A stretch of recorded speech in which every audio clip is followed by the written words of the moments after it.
Nobody believed a chunky, scowling orange cat could fix 4 years of broken sleep. Sarah didn't believe it either until she set up a camera after 14 months and watched the footage the next morning. What Max had been doing every single night at midnight, without fail, without ever being asked, left her completely speechless. A 20-pound British Shorthair named Max that Sarah agreed to take in temporarily had been making the same rounds every single night at midnight for 14 months. She slept through all of it. Then she set up a camera. What it showed her, every night without exception, left her completely speechless, and it explained something she hadn't been able to fix for 4 years. Sarah had been a light sleeper her entire adult life, the kind of person who woke up at a car door closing 2 streets over, who kept a glass of water on the nightstand and a paperback she had been reading for 4 months because she never stayed asleep long enough to finish a chapter. Her doctor had suggested melatonin, her sister had suggested warm milk, her coworker had suggested a weighted blanket, her neighbor had suggested white noise, a podcast about ocean waves, a fan pointed at the wall, chamomile tea at 9 p.m. She had tried all of it, every single thing. None of it had worked, not reliably, not for 4 years. What worked in the end was a 20-pound British Shorthair with a permanently unimpressed expression and absolutely zero respect for personal boundaries. His name was Max. Max came into Sarah's life the way most unexpected things do, sideways and without warning. Her coworker Amanda had found him listed on a neighborhood app in October, a stray with no microchip, no collar, and a description that said "found near parking garage," very opinionated. Amanda kept him for 2 weeks before her landlord sent a formal written notice. Sarah agreed to take him temporarily. That was 14 months ago. Max had apparently not been informed of the temporary arrangement and had made no moves to honor it. He was enormous from the start, even slightly underweight, dense, burnt orange fur that stood out at every angle, a flat, round face that seemed permanently set to mild contempt, the kind of expression that made you feel you had just interrupted something important, copper gold eyes that evaluated you slowly, found you acceptable enough, and then looked away. The vet confirmed he was a British Shorthair, which explained the size, the fur, and what the vet diplomatically called a very strong sense of personal authority. Sarah set up a bed for him in the living room, orthopedic, expensive. By the second night, it was completely empty. She found him at the foot of her bed, curled into a shape that somehow took up considerably more space than his size should have allowed. She moved him back to the living room. He waited 9 minutes and returned. She moved him again. He waited 7 minutes. She moved him a third time, and Max sat on the floor right beside the bed, stared at her in the dark with complete and total patience, and simply waited until she fell asleep out of sheer exhaustion. She stopped moving him after that. The apartment had felt large and quiet in the way apartments do when you live alone and have learned to stop noticing it. Max filled it differently than a person would have. Not loudly, just completely. The way something settles into a space and makes it feel less like a place you return to and more like a place you actually belong in. He commandeered the left side of the couch. He supervised meal preparation from the kitchen counter with the focused energy of a health inspector. He sat in doorways, never fully in a room, never fully out, watching everything with those flat copper eyes like he was gathering data. Within 2 weeks, a pattern emerged that Sarah noticed but didn't think much about at first. Every night, sometime around midnight, Max would get up from his spot at the foot of the bed, walk the full length of the mattress, and press himself against Sarah's back. Not aggressively, not heavily, just firmly enough to be felt, warm and solid like a small, furry sandbag. He would stay for approximately 20 minutes, then walk back to the foot of the bed and settle again.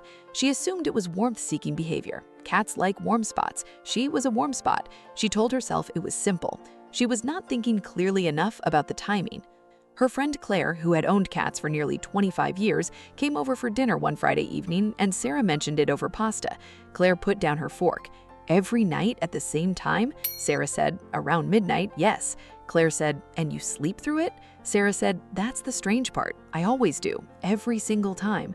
Claire looked at her across the table. Sarah looked back. Neither of them said what they were both thinking. If you're still watching and haven't subscribed yet, honestly, that stings a little. Hit subscribe now. You are going to want to hear what the camera showed.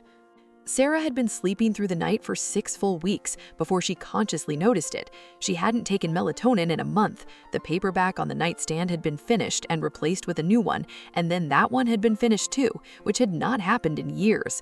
She was waking up at 6:30 feeling like she had actually rested, properly rested, the kind of rest she had almost forgotten existed. She mentioned it to her doctor at a routine appointment. Her doctor asked what had changed. Sarah thought about it for a long moment.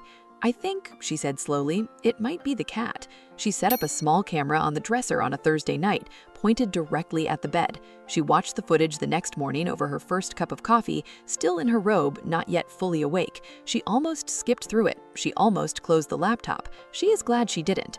12:06. Max lifted his head from the foot of the bed. He looked at Sarah, still, measuring, then stood, stretched with the unhurried deliberateness of someone who had a scheduled appointment and had never once been late to it, and walked the full length of the mattress. He pressed himself against her back, his chin resting on her shoulder. His eyes were open. He was not sleeping. He was watching the room, the door, the window, back to the door, the hallway, the window again. 22 minutes of quiet, unblinking attention, systematic, methodical, patient, before he walked back to the foot of the bed, turned twice in a tight circle, and lay down like a guard changing shifts at the end of a long night. Sarah set down her coffee.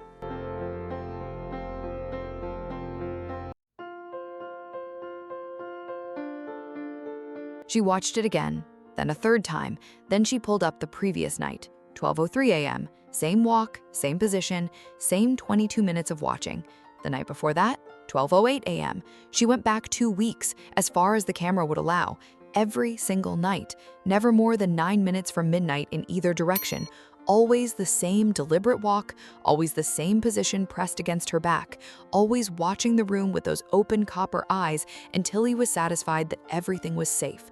Then returning to his spot. He had been doing this since the second week she had him. She had slept through it, all of it, every single time, without knowing why. There is something that happens when you realize someone has been quietly protecting you without ever asking for credit, without ever asking for anything. It does not feel small. It does not feel like something you can explain quickly over the phone. Sarah called Claire anyway. Claire was quiet for a long moment after Sarah finished. Then she said, "Sarah, he is keeping watch." Sarah said, "He is a cat." Claire said, "He is a British Shorthair. There is a difference." Sarah started to say something and then didn't. She looked at the footage one more time instead, at Max's eyes, open and steady and completely awake at 12:06 in the morning while she slept. Eyes that did not wander, eyes that did not close, eyes that moved through the same pattern, room to door to window to hallway, the same route, the same rhythm, night after night after night. Some stories deserve to be heard by more people than just you. If this one is doing something to your chest right now, you are not alone.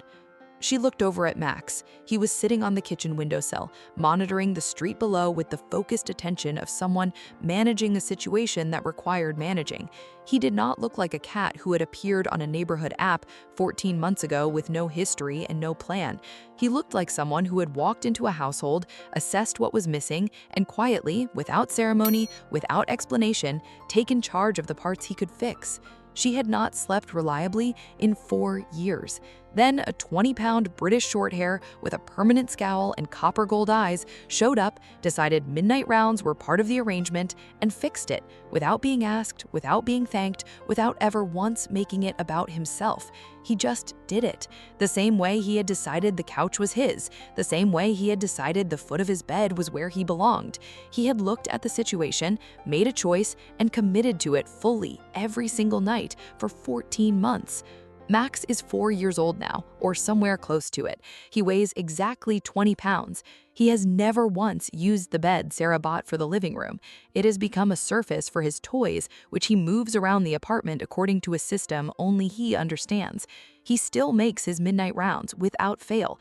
Every single night, same route, same timing, same 20 minutes of quiet, unblinking watch before he returns to his spot and goes back to sleep. Sarah no longer sets the camera. She knows what it would show. Some nights, she wakes up just enough to feel the familiar weight settle against her back. warm and certain and solid.